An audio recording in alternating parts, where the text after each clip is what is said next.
Dan and I are actually taking care of a few remaining bars on the ski run, which is a very major sequence in the score that's never been recorded. They used other music in the film, and in fact the bars we're restoring right now have never been heard. They weren't recorded in the first place. We're putting together just that last section. We're not rewriting anything, but all we have are piano conductor scores to work from, so we're having to reorchestrate, recopy parts, and put together something that the full orchestra can record. They'll be doing that later today.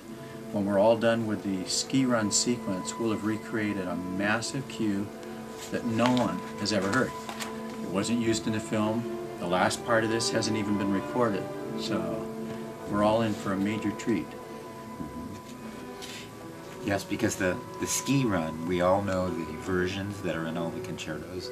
Pretty much the same version of the piano concerto and all the different orchestra concertos, but there's some material I think that's going to be somewhat startling for people to hear for the first time that was meant to be seen in context of what was going on the screen. So, oh, this is all the flashback part? Yes. Because yes. it appears, it goes into almost a carnival-like atmosphere. Yes. Which obviously in the film we'll hear it for the first time here and kind of find out just what Roja had in mind, because it looks almost a Petrushka-ish kind of a sequence or something. So that's really the finale that we're trying to flesh out now. Right. And the music that Doug's referring to, the sort of carnival-like music, which it's one theme that happens in one reference that Gregory Peck makes to, his character makes to feeling guilty about everything in his childhood. One scene, a couple scenes before the ski run.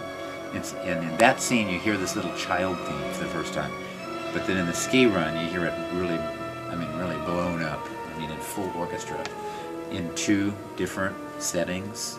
The theme, the childhood theme, surrounded by all the snow and wind music. Actually quite something.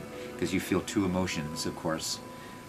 You feel his flashback to his childhood, which we know from the story, and then we're still aware of the ski movement. So that's the section that Dr. Roja always eliminated from concertos. And what you're hearing in the background was one of yesterday's rehearsal takes. Doug's now going to show you his mastery of the Pro Tools system. All 48 channels here. He hits the space bar 2 times. And we now get to hear another rehearsal take. That's the extent of my ability to interpret Bratislava version of Pro Tools.